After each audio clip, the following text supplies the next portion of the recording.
Make it or break it. Let's open the black book. Hey, yo, what's up, everybody? It's me, Joey P, Joe Pizapia, and welcome to another glorious edition of the Fantasy Black Book. Right here on the In This League Podcast Network, and of course, on the In This League YouTube channel as well. That's right. We are multi-dimensional. We got in your ear hole, and now we're getting in your eye holes, and God knows what other holes we might be getting into. But Bogman showered for today's show early in the morning. He is refreshed.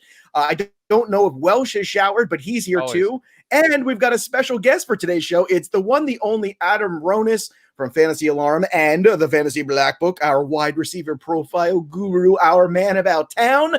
And obviously, we're going to talk about wide receivers today. We're also going to talk about MLB. We'll talk about the 30 for 30 Sosa Maguire. And of course, we're going to talk a little bit about a little COVID, because we can't do a show without a little COVID.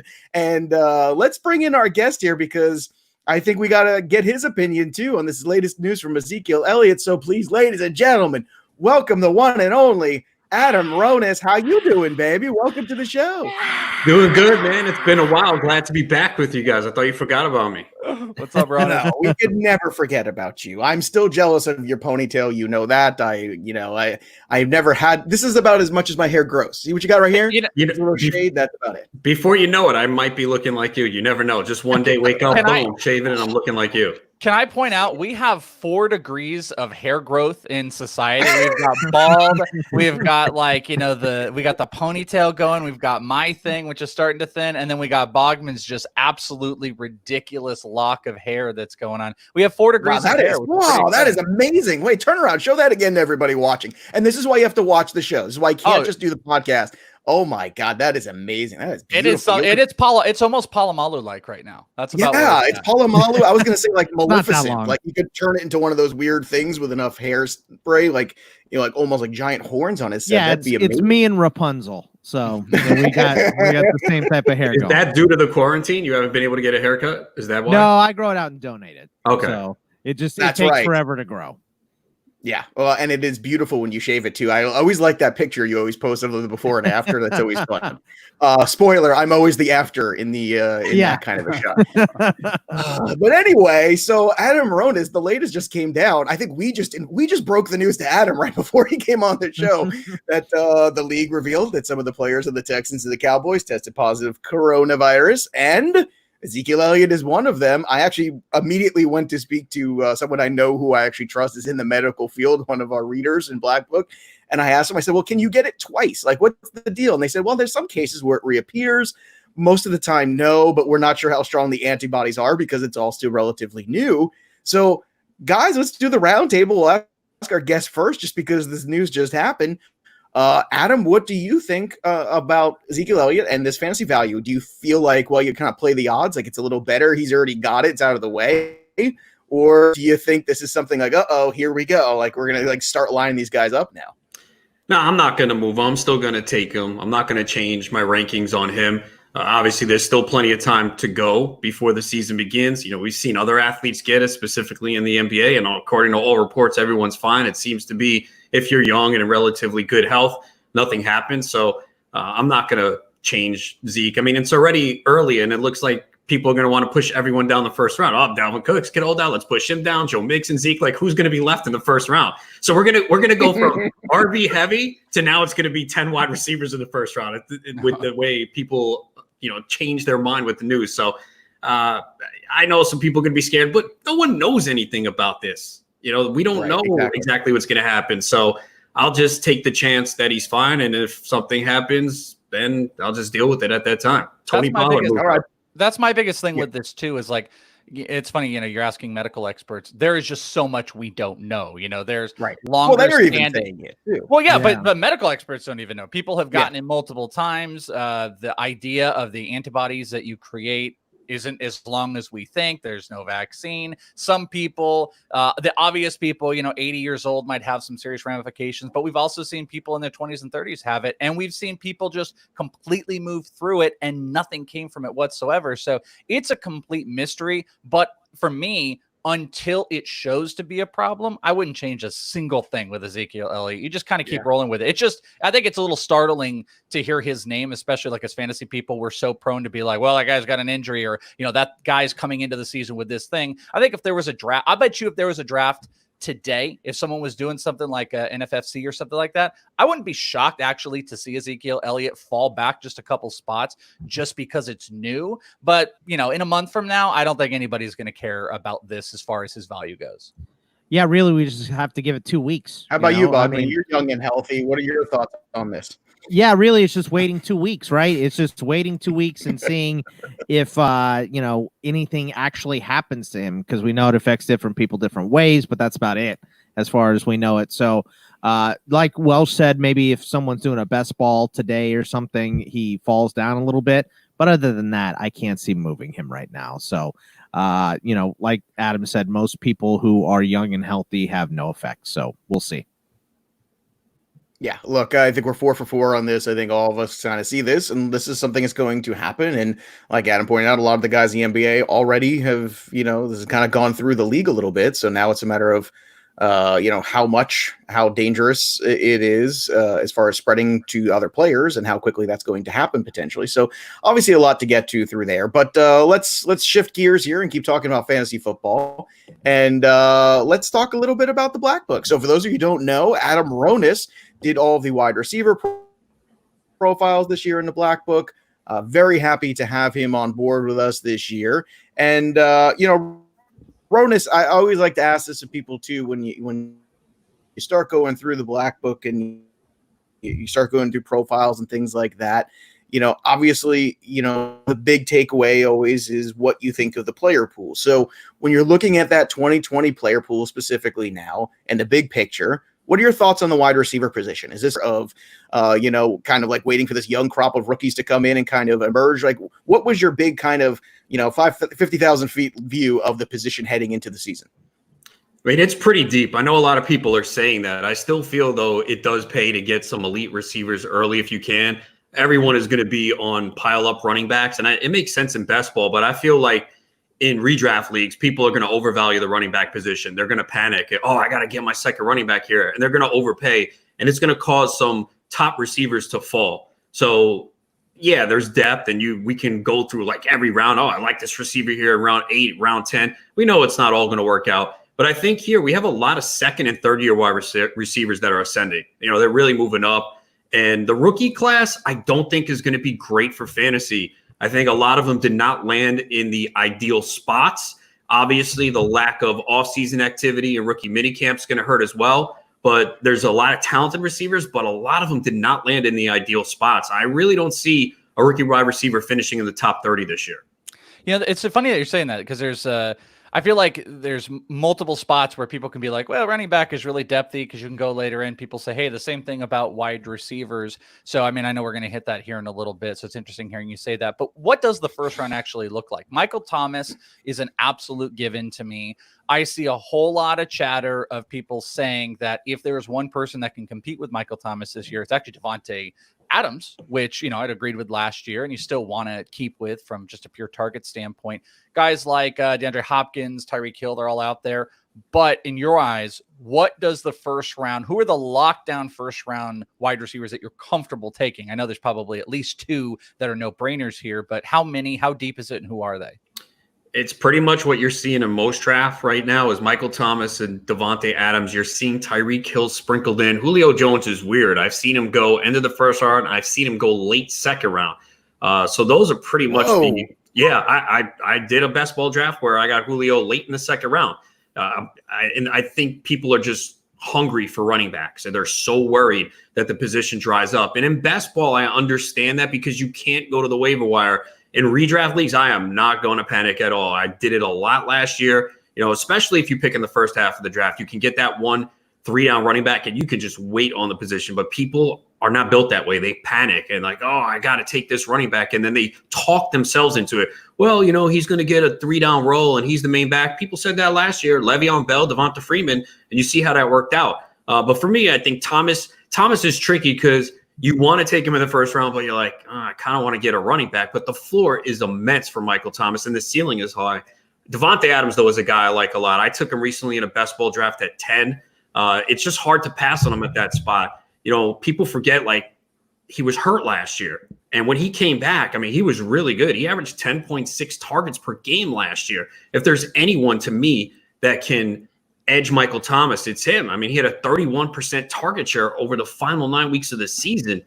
You saw what he did in the playoffs, a couple 100-yard games. The Packers did not add any wide receivers. That was the big talk of the draft, 3-day draft. They like, what are the Packers doing? This is a draft full of wide receivers, and they didn't get anyone. So Davante Adams had 3 straight seasons of double-digit touchdowns before last year. So I love Davante Adams this year. Let me ask, is that because also you can kick right back and get another running back? So it's almost, this is kind of a like, how comfortable are you going to wideouts? Because I agree with you. I'm going to look at, comparative, let's say like the top 3 guys and what their ceilings and floors are, but also look at the value. Thomas, you have to take in the top 5. If you get Adams at 10, is it because you can double tap back after like 4 or 5 picks and take a running back? Is that maybe why he might be one of the most ideal first round picks? Yeah, there's probably a running back you like that will come back. When I took Adams, though, 2 of the running backs I wanted did not make it back. The guy took them both on the turn. I think that's a product, though, of best ball. I'm interested to see what happens in redraft leagues. I think the same thing is going to happen, and people are going to make mistakes. They're going to walk into landmines with a lot of these running backs that disappoint. Yeah, I mean, this is not the year ideally to start 2 wide receivers, as appealing as it is on the turn. Unless maybe there's running backs you like in the 3rd, 4th round that you're higher on than a lot of people and you feel you can get them, sure. But I've done in the past a lot of drafts, 3 straight wide receivers, 2 wide receivers. I don't think that is this year, because there are some question marks about some of the guys going in the 2nd round. That's the thing when you look at wide receiver. There's not a lot of elite guys anymore that you feel great about. And it's like from like 6, 7 to like 28. It's really close. If you do projections, you just change a touchdown here, 10, 20 yards here. It's really close. And it really comes down to personal preference at that point. Now, a name that you didn't mention going in the 1st round, and I haven't seen him go in the 1st round, I think in many spots either, is DeAndre Hopkins. But there is this weird sense of DeAndre Hopkins has to take a huge hit because he's not with Deshaun Watson anymore that I don't really understand, because Kyler Murray had a really good rookie season, and that's a Cliff Kingsbury offense where they sling the ball so many times a game. So I'm a little confused as to why there is not hate on DeAndre Hopkins, but he's not being lumped in with the top guys that you just mentioned, like, Thomas and Adams and Tyreek and Julio. So it's just weird to me that we don't see Hopkins in that group. Where do you stand on Hopkins for 2020, Adam?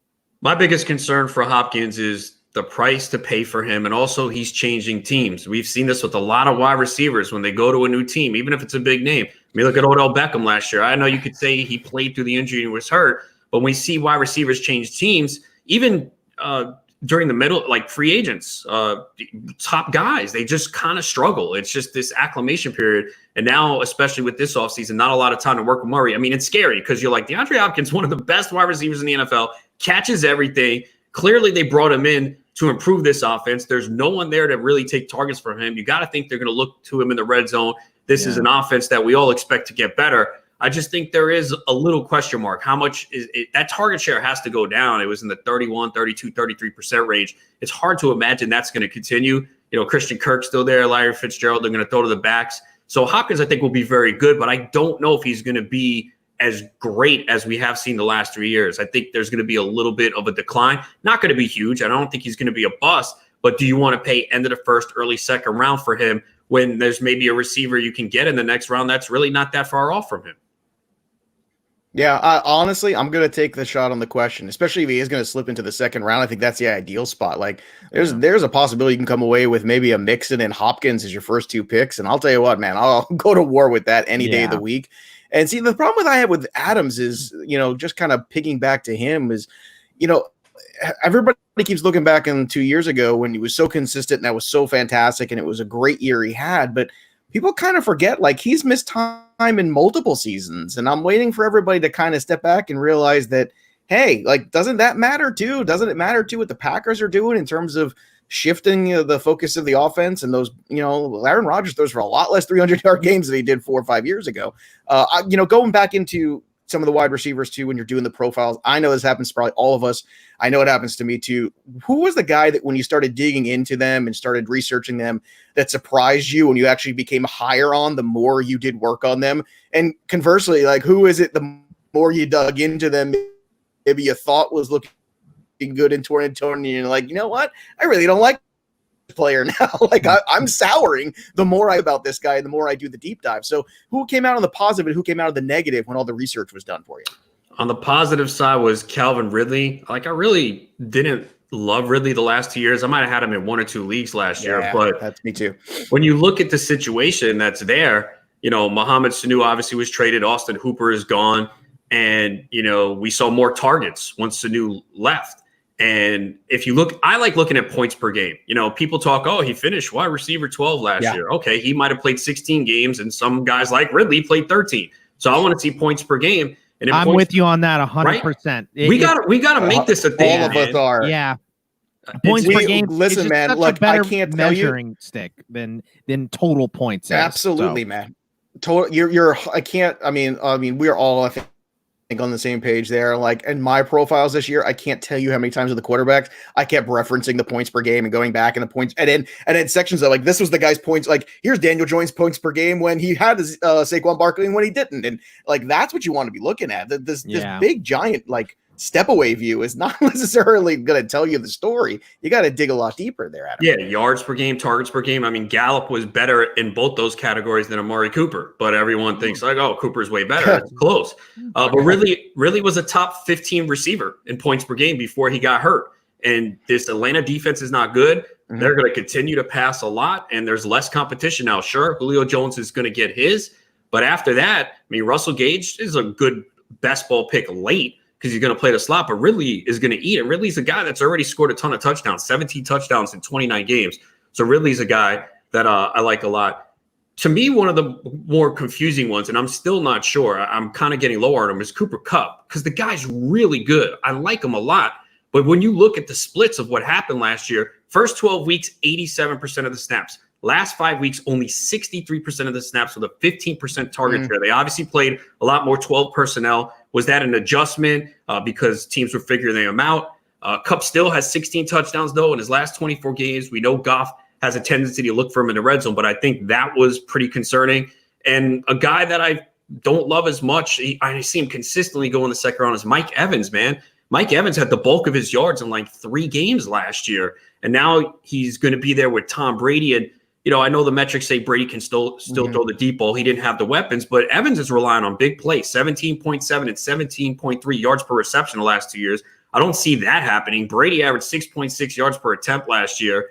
And, the efficiency should go up. Evans only has 1 season of more than 60% catch percentage, but I can't see taking Evans in the second round. And maybe it turns out to be wrong and this Bucs offense is great, but I don't see how they're going to have 2 top 12 wide receivers again and Rob Gronkowski coming in. Brady, as long as Gronkowski's on the field, Brady's looking for him. Brady didn't bring him in to not look at him. I don't care if it's the Bruce Arians offense with the tight end, and we look back at O.J. Howard last year. Whether Gronk stays healthy is another story, but Mike Evans definitely concerns me. I can't take him in the second round.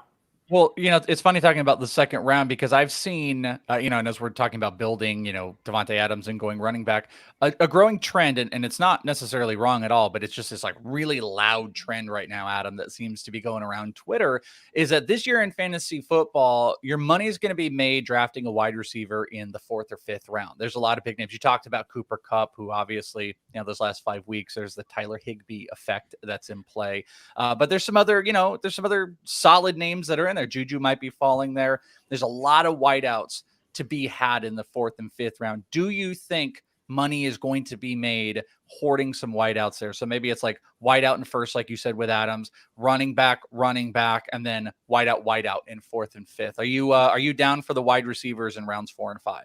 Oh yeah, there's a lot of good ones. And that's the thing, is I think a lot of people are going to go by that strategy, and you kind of don't want to be the same as everyone else. Yeah. So that's going to be the interesting part. I mean, ideally, look, if I can, I would love to start my draft with 2 running backs, but I don't want to force it. I don't want to do it just because, there's so many good wide receivers. When you start doing that, you kind of fall into a trap. So I usually take the best player available. The ideal situation is to pick in the top 3, top 4, if you love those running backs, because you get one of those, then I wouldn't mind coming back. And, actually, I haven't done this yet, but it makes sense. You could start with one of the top running backs. If Travis Kelce makes it back to you at the end of round 2, and then you could go 3-4 straight rounds with wide receivers, and you're still going to come out with good ones. So that's what makes it interesting this year. But yeah, a lot of people are going to love the wide receivers in rounds 4, 5, even 6.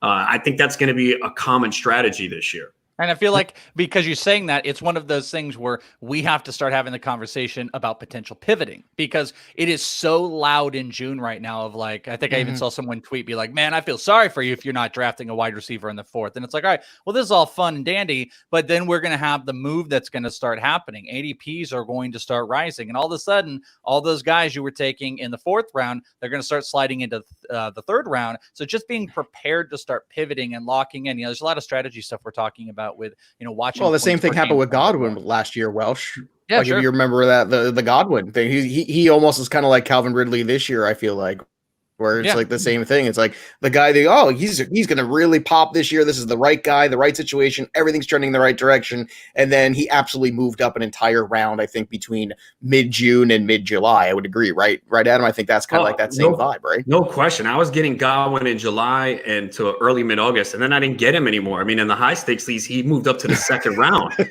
It was insane. And it worked out. Oh, I remember that. Yeah. I had all the 3rd round shares, and then even I think maybe 1 or 2 early seconds where I did it just because I really wanted him. But man, you're right. Like I just feel like it just skyrocketed. It's one of the few guys where the inflation actually worked too, where he actually was worth a 2nd round pick after getting all that. And Ridley's going to have inflation too, because like, I feel like we're all talking about it. Like we all are here on the show. I'm talking about him on FST. You're talking about him, Adam, on all your stuff. So it's like, I feel like we're basically ruining nice things for ourselves.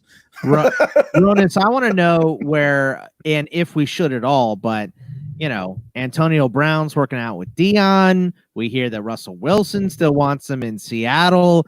And, we've done a couple mocks and I've done a couple best balls, and he's still not getting drafted because he's still a little bit on that crazy train, but it seems like he's calming down and he might get a contract before the season starts. Where are you taking him, or are you taking a flyer on AB at all? Yeah, I think you have to. I mean, we know this guy can play. I mean, he played 1 game with Tom Brady and had a good game. Brady probably had to be the most pissed guy of Antonio Brown not being there. I mean, if they had him on that offense, who knows what would have happened, but I'll tell you this. I've seen some FFPC drafts. Antonio Brown's going in the 10th round. So the high-stakes players, I don't know if they know something or what. I was ready to take him in a best ball. I'm doing they're covering themselves. Yeah. They know that if he's a first rounder and you get him in the 10th round, that's pretty much a league winner right there. So. Plus, if you play in a lot of leagues, right, you can take a shot there. But I was about to take him in a best ball draft that I'm currently in. I'm like, he's buried in the queue. I'll get him round 15, 16. Someone took him in the 14th. I was like, oh man. So it definitely is worth the shot. We know a lot of those guys in the double-digit rounds, as much as we talk ourselves into them, I like this guy. He's in a good situation. Why is he going here? Most of those picks don't work out. I go back and look at my drafts from last year, a couple of high-stakes leagues, 20 draft spots. One, I had 11 guys that I drafted left in the roster, another one 12. So there's going to be constant turnover, and especially in the double-digit rounds. A lot of those guys you are going to drop. So it makes sense to take a chance on Antonio Brown. Do I think he'll be on a team? I don't know what the legal issues are with the other case. I know he just got probation and all that stuff.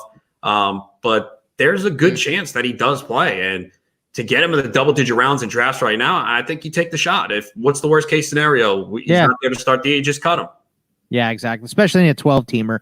If you're in a 16-teamer, it's a little more risky. 14-teamer, the risk is higher. The higher you go. But I think in a 12-teamer, you take him in round 10, you're golden. Yeah, and I'm interested to see if that starts becoming a trend. Yeah, I think it's going to be too, especially the more you see him and Deion Sanders doing little bits together. And, it seems like there's a PR machine starting to move, and it's moving early. And I think the later you draft, the more that's going to go from looking at the 14th round to the 12th round to the 10th, like you're saying, and some of those other ones too. Speaking of those guys in the later rounds, though, there are guys worth at least taking dart throws on. and some guys that are good ROIs. Who are some of those guys to you at the wide receiver position where you see opportunity? I know on this show we've talked about Deontay Johnson. We talked about Debo being a guy who's a little undervalued, but even maybe deeper or in that range at least, who are some of the guys that are like the Ronis guys that you're looking at so that I can take them away from you when I draft with you in this coming summer months? All right, so I'll give you fake guys. So you take them. No, I can't do that. I'm here to help the people listening. It's not about me. I'll tell you this, though, Deontay Johnson is moving up like crazy, man. That guy's got so much hype. Double-digit rounds, I mean, there's a couple of guys. I like Anthony Miller a lot. There's not really much of a competition there for targets. Allen Robinson's going to get his. He was third in the NFL in targets last year. I think he gets a big target share. But Anthony Miller's kind of battled shoulder injuries here the last couple of years. His rookie year, then he had the surgery, and we didn't really see him come on until Taylor Gabriel went down, and we saw a stretch there where Anthony Miller was really good. I know they brought in Jimmy Graham, but I don't think that does much. So whether it's Nick Foles or Mitch Trubisky, I think the Bears offense will be a little bit better, and Anthony Miller is a guy that I like. Another guy is Brashard Perryman, man. I don't understand his ADP because he is free, man. Like, what are we doing? I know it's the Jets, but I see him go 13th, 14th round. It hasn't moved up. We're scared of Denzel Mims, a rookie that, is not going to have a lot of time. We're scared of Brashard Perriman. Yeah, but if you look at the last 2 years of what he's done when he's on the field, he's been very good. He was a first-round pick. He got hurt his rookie year. He's big. He can run. I know it was only 4 games last year, and Evans and Godwin were out, but he should fit into that Robbie Anderson role of 90 to 100 targets. And I know Robbie Anderson has been great for fantasy. He's been up and down, but Perryman's 13th, 14th round right now. So there's no risk there. It's one thing if he's creeping to the 9th, 10th. He's going 13th, 14th round. I'll take a shot again. If it doesn't work out, he's got the pedigree, and the Jets certainly need a wide receiver. Crowder's going to do his thing in the slot, but there's an opportunity there for Perriman. And, Jets did improve the offensive line a little bit.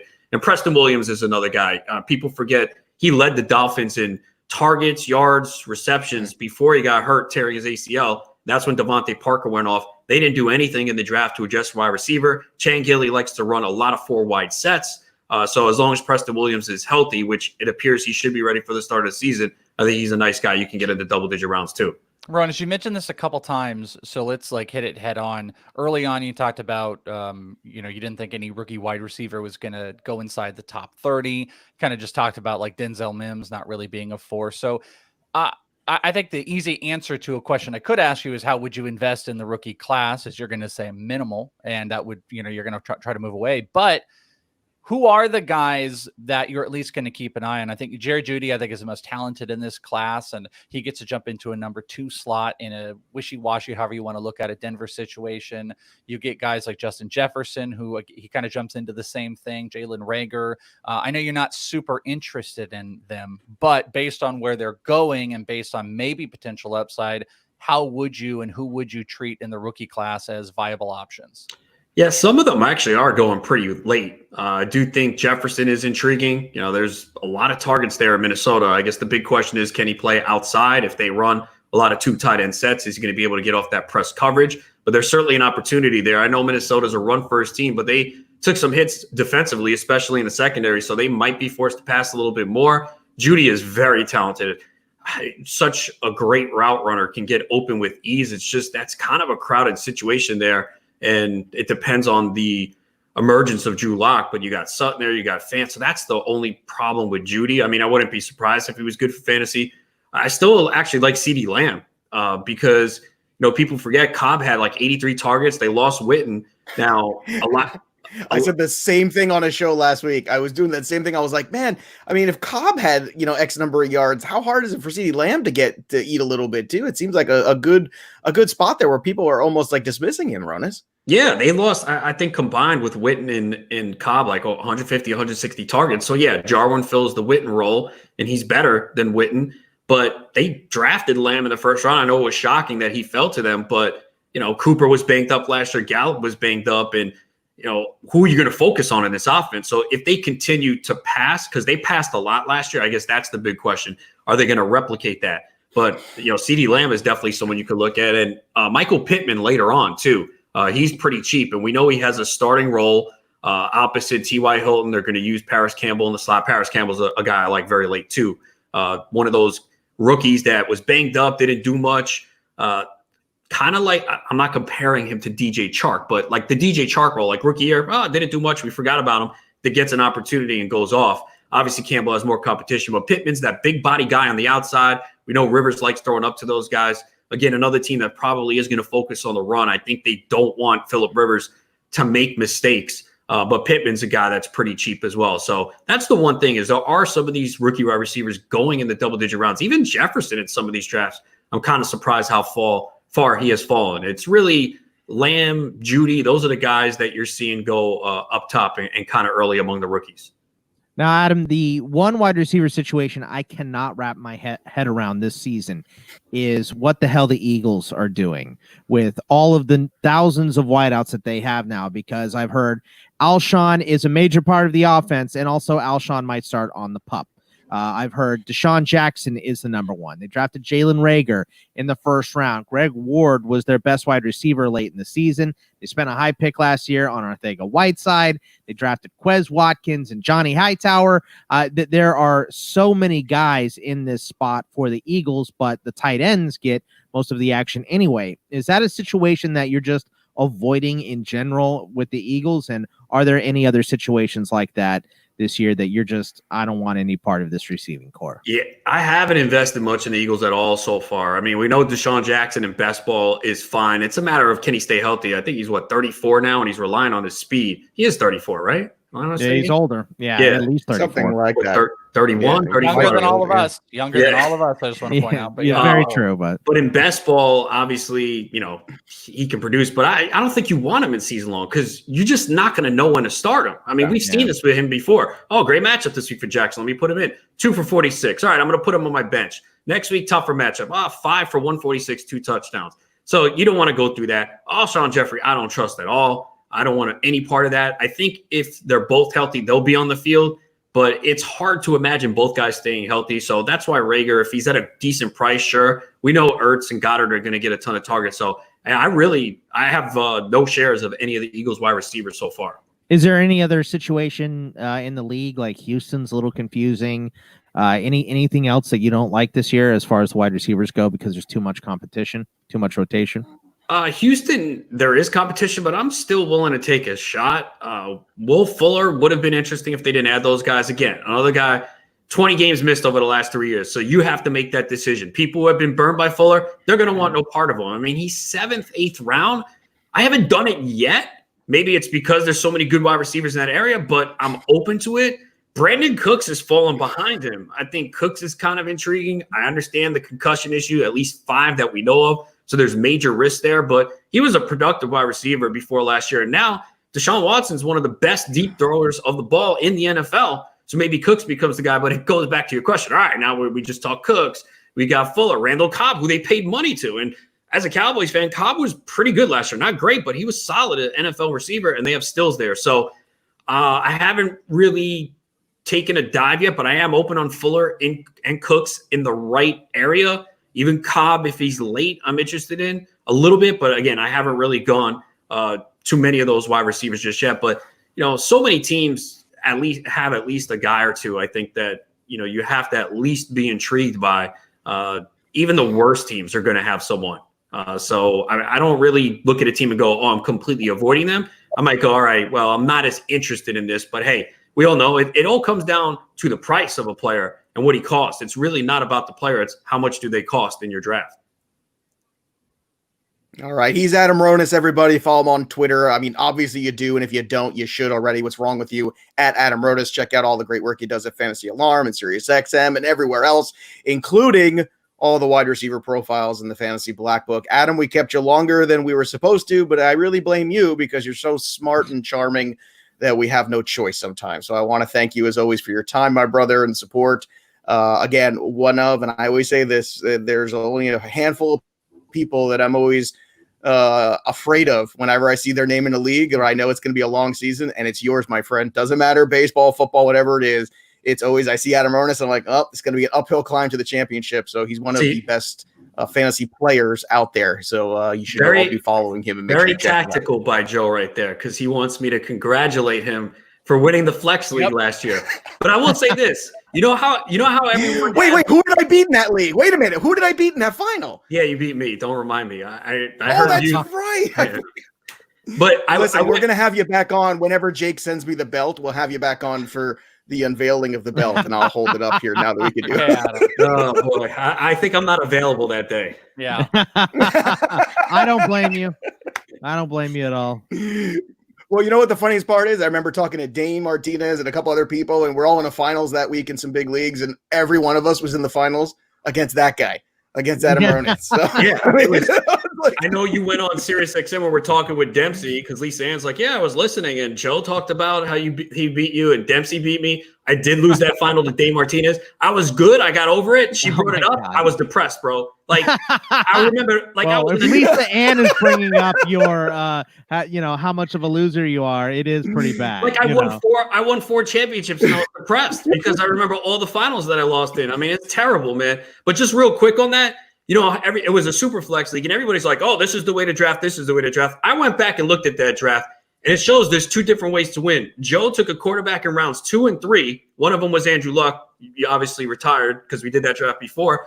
I took my quarterbacks in round 5 and 6. They weren't 2 days later, he retired. And we both got to the finals. So there's no one blueprint, and I think people need to understand that. They always go, oh, what should I do here? Where every draft is different, the slot you draft in. So just remember that, especially in super flex leagues, because you got to take your quarterbacks early. You don't. There's a couple different ways to win.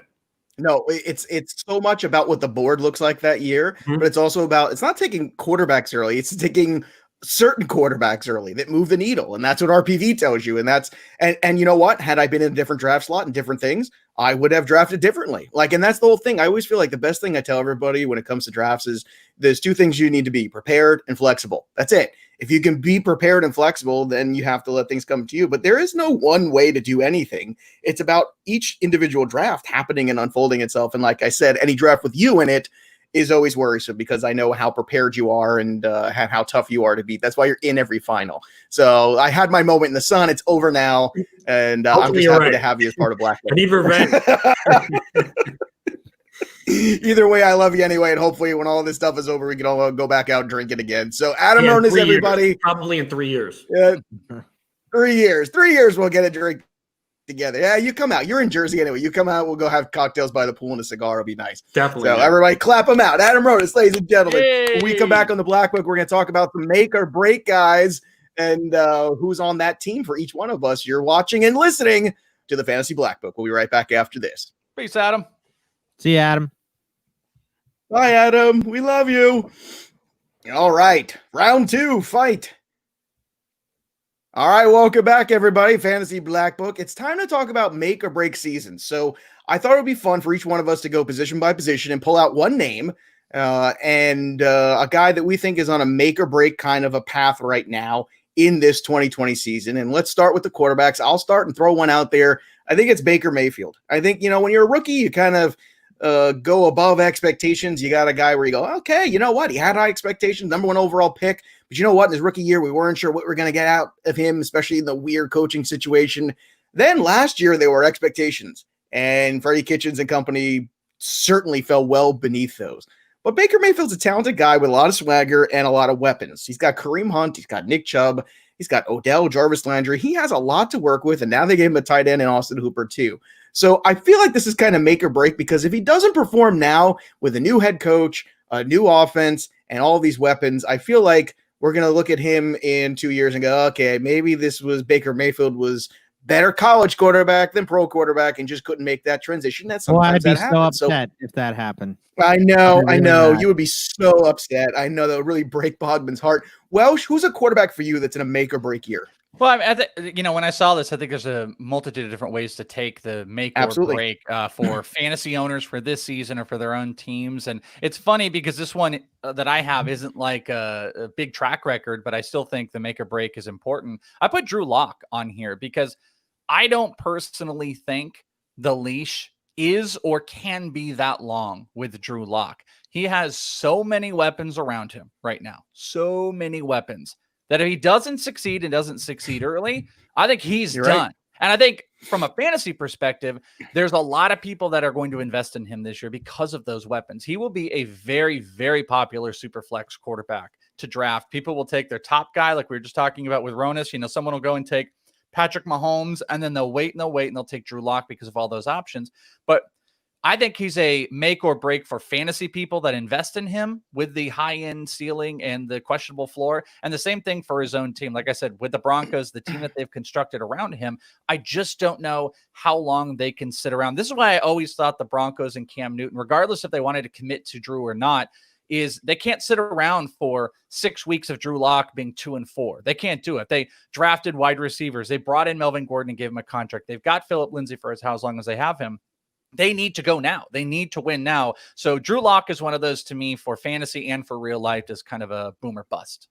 For me, it's Derek Carr. Derek Carr is now in a spot where he has to throw the ball downfield. He's got Henry Ruggs. For whatever reason, that first year with Gruden, he just lost his trigger to throw it deep down the field, and he was taking all underneath stuff. So if he can start throwing the ball downfield a little bit, maybe we can get that magic that we had with him his second, third year in the league, where he was, close to taking the Raiders to the playoffs. And he actually did take the Raiders to the playoffs, but he didn't get to play in the playoff game because he was hurt. So, there's a chance that Derek Carr could be good again. I would definitely not bank on it, though. So they brought in Marcus Mariota, and I think they'll be looking to sign someone next year or draft someone next year. I'm not confident in him. I'm trying to remember, Boggs. Who was the quarterback in that playoff game? Was it Matt McGloin or was it somebody else? It was McGloin. It was McGloin. Oh, my God. Don't ask me how I remember that. That was a rough one. All right, let's talk about a make or break running back. I'm going to go with David Montgomery because I think a lot of people like myself had expectations for him last year, and the expectations fell flat. Now, the good news is the carry load was pretty decent, average around 15 carries a game. That's positive. You also look at the number of runs he had inside the 5-yard line. That was one of the higher folks in the league in terms of that. So you hope at some point something converts here. But my struggle is the quarterback situation is so fluid and so potentially bad. I keep going back and forth, but I feel like, there might be, from a guy who was kind of like the sleeper guy last year to the, oh my goodness, he's going so cheap this year, you take a shot on him. I do feel like it's a make or break because at running back, if you're bad 2 years in a row, I feel like a team basically just moves on from you. So I think Montgomery has a really important season. I don't know if he's going to be controlling his own destiny or not, but I think he's going cheap enough where there might be some leagues there where he lasts, where I might give him a shot. But I think it's make or break. Welsh, you have a make or break running back. Yeah, I mean, it's the same class. It's almost like, the same type of guy, except he performed well. I put Devin Singletary down there just because the team went out and made a pretty heavy investment on bringing Zach Moss in. If you follow Pro Football Focus, you know that every day that ends in Y, they like to tweet about the number one graded running back from the class is Zach Moss. So there's a lot of Zach Moss truthers out there. And because of that investment, the Bills also kind of showed you how committed are they to Devin Singletary after coming off of a strong, year, I'd say, for when he was given the opportunity, that how much do they want to keep invested in him, whether it's as a primary back, whether they want to keep him in a role situation. Zach Moss could clearly just come in and could be the Frank Gore, maybe with just, a little bit more, ability, a little bit more wear to, get into games and just have a little bit more of a carry load. But it's make or break from the standpoint that he's still being vested as a starter. And I think there's a ton of upside because what if Zach Moss just kind of tapers back, and what if the team still wants to feature Devin Singletary, but at the same time, he could be nothing more than just a, couple week starter and could just be in a complete timeshare situation. He's going cheaper than Montgomery, which is cheaper. I saw Fantasy Pros consensus ranks currently. He's around the 60s where Montgomery's in the 40s. So Devin Singletary's price isn't too crazy, but I think this is a pretty important from a fantasy value perspective and from his team perspective, make or break for Devin Singletary. I wanted to say Ronald Jones in this spot, but I think he's already done. So I don't think we can say it's he's already broken for him. He's already broken, right? So I picked Darius Geis, and I mentioned it in the most recent ITL Dynasty mock where I'm more willing to take a risk on Darius Geis this year because it's only 1 year investment instead of a Dynasty mock because the guy has not stayed healthy. If he proves to not stay healthy again this season, it's all over for him. They'll go back to Peterson. They'll give Bryce Love a chance, and they'll be looking for someone to replace him next year. He has all the skill, but availability is the best ability, and he has not had that yet in his NFL career. And it's such a tease, right, dude? Because last year he had that 1 or 2 games where like, oh my God, look, you can happening. See it. It's you can see it. And I had him, and I picked him up in a couple of leagues. You could see it when he's healthy and on the field. The problem is we've only seen 2 games when he's been healthy and on the field in his NFL career, and it's a bummer, man. Wide receiver, another guy, Fuller, but this is a unique opportunity here. I mean, in terms of efficiency, in terms of what this guy has done, I mean, he has these stretches. I know, like, I've always had a lot of DFS Will Fuller shares because he's always cheap and he's always scary, and he's one of the great tournament plays because he's always cost effective, and you know the touchdown upside is there. And now he's got a clearer path to more targets. The problem is staying on the field, but I think this is kind of it. You know, I only think he's even relevant right now because Hopkins is gone. Hopkins is gone, so now everyone's saying, all right, maybe one more time I'm going to do this to myself and see if I can make Will Fuller work. But you know what? Kind of like Adam was saying, if you give him to me at the right price as my 4th guy, I don't know, man. I might take a shot on just because, especially in standard leagues, the touchdown upside for this guy, efficiency-wise, has always been so good. Welsh, do you have a make-or-break wide receiver 2020 on your mind? Yeah, I mean, we talked about him, and he's the battery mate there for Will Fuller. Brandon Cooks. I mean, Brandon Cooks is kind of the same thing, where I think you want to talk about the just upside. The Texans. Well, yeah, I mean, it is. Minus Kenny Stills. Well, yeah, that was funny. but Cooks is going. I was trying to find him. I don't know if it's above. Hell, David Johnson, right? Will Boggs Fuller. Too. Yeah. The whole team is make or break. What do you consider it? Yeah. So Brandon Cooks is going as the wide receiver after on Fantasy Pros PPR. He's wide receiver 37 and Fuller is 36. So what you're getting is you're getting the inverse of the Rams from a couple years ago. Remember where all 3 guys were like 18, 19, and 20. And now what you have is people with the Texans going like, well, Will Fuller, Brandon Cooks at 37 or 38. Just pick one. They're the same dude. One of them's going to be hurt every week. The other one should be good. Just take one of them. Cook's cost is really good, but his production continues to go down. He has the potential to be a number 1 in this offense. So there's the upside, and he's relatively cost efficient, I suppose, if he's like low end wide receiver 3, but at the same time, I think he can completely disappear in this offense. He could completely disappear. He's injury prone. I don't believe he's played 16 games for at least 3 years now. So I think it's kind of a boomer bust where people are going to look at Cooks as the number 1 in that spot, and the others will think it's Will Fuller and are going to draft him as a mid wide receiver 3. And this is it, you know, like if he can't be the number 1 guy in Houston, where can he be anything anymore? So he'll disappear if he disappears with the Texans and is just bleh, he's going to disappear off of fantasy radars, or, you know, he could potentially be a wide receiver 2 upside, I guess. Yeah, a guy, and I would preface this with if he's not good this year, it's not going to end his career, but he may have to go the Brashad Perriman route where he goes to a different team and then becomes good, is Nikhil Harry. Nikhil Harry with the Patriots, drafted in the first round last year, was supposed to be a stud, got behind in camp because he came in a little bit banged up and just never picked it up with Tom Brady. For whatever reason, they didn't get in a rhythm. So it's going to be very, very important for Nikhil Harry to get in a nice rhythm with whoever the starting quarterback of the Patriots is this year, whether it's going to be Hoyer or Stidham or another option that we don't know yet. So Nikhil Harry definitely going to fall off of radars if he doesn't have a good year this season for sure. Yeah, I could fall very fast. He could be completely just off. Let's do tight end real quick, and then we'll get out of this segment here. The tight end for me is make or break is Mike Gesicki. I'm sick of hearing about him. It's like, I understand he got a lot of targets, but he's only making 6.4 yards per every one of those catches, and that's not really exciting. So enough already. Like, this has to happen. And if it doesn't happen this year, we have to put this thing to bed, because I heard a little last year. I heard a ton already this year about Mike Gesicki. And I'm not saying he's going to be bad. I'm saying enough is enough. Like, he needs to step up and show here that he is a viable fantasy tight end. A lot of people are taking right at the end of that tight end 1. He seems to be going around there as that Gronk, Noah Fant group of guys. But I think this is kind of make or break for him, because I think we've seen this happen before, like with Trey Burton a couple years ago, where we waited for Trey Burton. We had an opportunity. We gave him a second chance. It didn't happen. And then it's done. It's over. Same thing here with Gesicki. I think it's a time to either make or break here with him. Welsh, who's your make or break tight end? I'll be honest with you. I think I could take tight end 10 down, and I could say it's make or break across the board for a multitude of reasons. I think so many of the guys are of similar nature, and I would almost put the highest of like 10 or 11 as the guy that's make or break. And it's more for fantasy owners because, like, specifically, I wanted to say, like, Noah Fant. Noah Fant's one of those guys that's going to be drafted and there's a lot of weapons there. Okay, TJ Hawkinson is another one.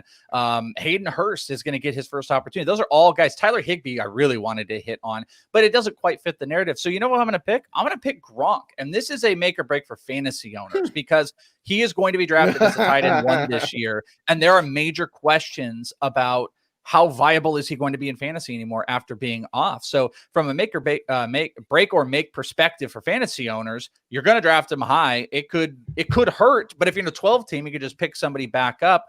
And how much is Brady, for Brady specifically too, for the team as well, is he going to be trying to force it to Gronk? Could they have an early struggle in the first 4 or 5 weeks where if maybe Gronk isn't exactly the guy that they thought he was anymore? So I'm going to go with Gronk as a make or break, more from a fantasy perspective for 2020. I'm going to stay on the same team, Welsh, and I'm going to go with OJ Howard. Yeah. I mean, I was OJ Howard's ultimate hype man. He never got it going. They're bringing in Brady this year. They're going to run 1 million 2 wide receiver sets. If OJ Howard doesn't at least show big time flashes of having a huge game here and a huge game there, he is absolutely going to be written off by everyone that has not already written him off. So this is absolutely it. And he will lose me as a hype man if he doesn't put up some numbers this year. No doubt. No, and nobody wants it. Nobody wants to lose Bogman as a hype man. Right. Nobody also wants to lose the Major League Baseball season, but who knows what we're going to have to do with that. And let's talk about that right now in the 2-minute drill, which starts right now. So, Major League Baseball, obviously, we're going to know in the next 24 hours, probably 48 hours. It seems like it's just, exactly. Never heard of it. Who this? New number. Never heard of it. Yeah. I feel like we're going to basically, we'll have an idea whatever it is. It feels like it's just tell me where to go and where to show up and I'll be there. It seems like we've come down to, I guess my question is this. If it is a 50-game season, let's just put it out. It will there. be, which it is. And I said this last week on the Industry Fantasy Baseball podcast. I said, get used to it. That's what it will be. Yeah, and let's say that is. Okay, I think in season-long roto leagues, I can understand playing them out. In head-to-head leagues, the 50 games seems like almost why bother? Do you have a take on this that you guys want to share? Well, I just want to, Joe, one thing, we actually dedicated the last episode we did, which Joe obviously didn't listen to, but it's okay, of the ITL Fantasy Baseball podcast. But I did have the Welsh on television this weekend on Diamond Bets. So there you go. You did have that. I have my guy on this beautiful face on TV, and then I get slapped on Monday. I'm just literally the episode was about how and what alternatives there are to a 50-game season, how to play it. We came up with a multitude of ideas if people want to listen. Casey Bubba joined us on the episode, from how to play a regular season with either roto or double matchups or all play, which DVR had talked about on there. We talked about a playoff format, 3 or 4 different ideas of how. Well, I do all play in my point league already, head to head. Yeah. Yeah, well, and we went through a lot of those options, and we're going to continue it on the ITL Baseball podcast. Yeah, I was going to say in my head-to-head all play. Yeah. Go ahead. You're lagging a little bit. It's very difficult. I mean, I don't know. I kind of go back and forth. A part of me wants to play it out and just say, let's just. Yeah, that's all right. Your Bogman, what's your gut tell you? Well, it tells me a lot of things because it's very big. But also it tells me that I just want to find a way to play any style of fantasy baseball that I possibly can. So, if you want to find a creative way to play head to head, then do it. If you want to just play roto instead, that's fine. If you just want to scrap your normal league and go with like a DFS skins type of a game, also fine. I just want baseball back in any type of form, and I want us to get some games on television, and I want to get back to setting my goddamn lineup. My biggest problem with this too, with Bogman, I have talked about this, and Joe, maybe you can speak to this because you play somewhere where you can do an all play, is that we came up with a lot of different creative ideas where you could do, 1 entry to 2 different leagues and the playoffs, or a DFS or a skins or whatever, blah, blah, blah. And we're talking about all play, and we're just talking about all these other different fun things. The problem is implementation. And I went off last week that there are This is such a unique situation that one thing that has been annoying to me is every platform has maybe had some announcement of like, yeah, fantasy, we know stuff with the COVID and blah, blah, blah. Nobody has presented an idea of how to be creative in this format. Everyone just says, yeah, we know, and we'll deal with stuff and blah, blah, blah. But let's have a site jump out, whether it's Yahoo or Fantrax or ESPN or whoever the hell it is. Nobody has come to the table with not only can you do and play this year, but here is how we can help you implement, because Bogman and I are talking about skins and all play. Where the hell can you do all this stuff? How can you get creative unless you start busting out Google Sheets? No site has come to the table on a reliable way to fix this problem. And that's what's super annoying to me in the fantasy realm. It's going to be movies versus books. Actually, I think, why can't I find a movie that encapsulate all this? Well, here's a book. I'd rather just not even do it then. That's kind of what it is at this point. Seriously. You make a great point, though. Both of you do. And for obviously some good ideas, go check out that ITL podcast on that. That's over on the In This League podcast network and over here on the ITL Patreon page as well.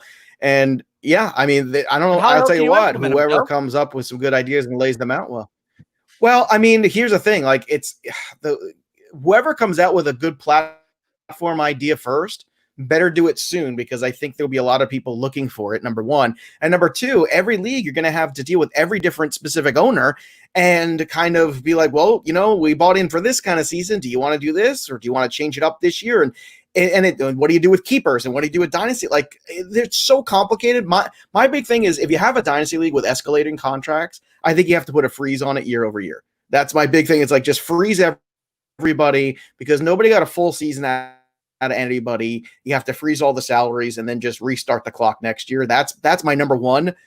After that, it is an S show. I'm not gonna lie. Yeah. It completely is. And unfortunately, I don't know if we have that answer. Maybe next week we'll spend some more time on that. Maybe we'll see somebody emerge. In the meantime, make sure we thank our good guest, Adam Ronis, for joining us. Again, follow him on Twitter at Adam Ronis and check out his work, Black Book, all his wide receiver profiles. You can follow us on the Twitter machine as well at Joe Pisa 17. I don't even know my own Twitter handle. I'm losing my mind. At Bogman Sports, at Is It the Welsh.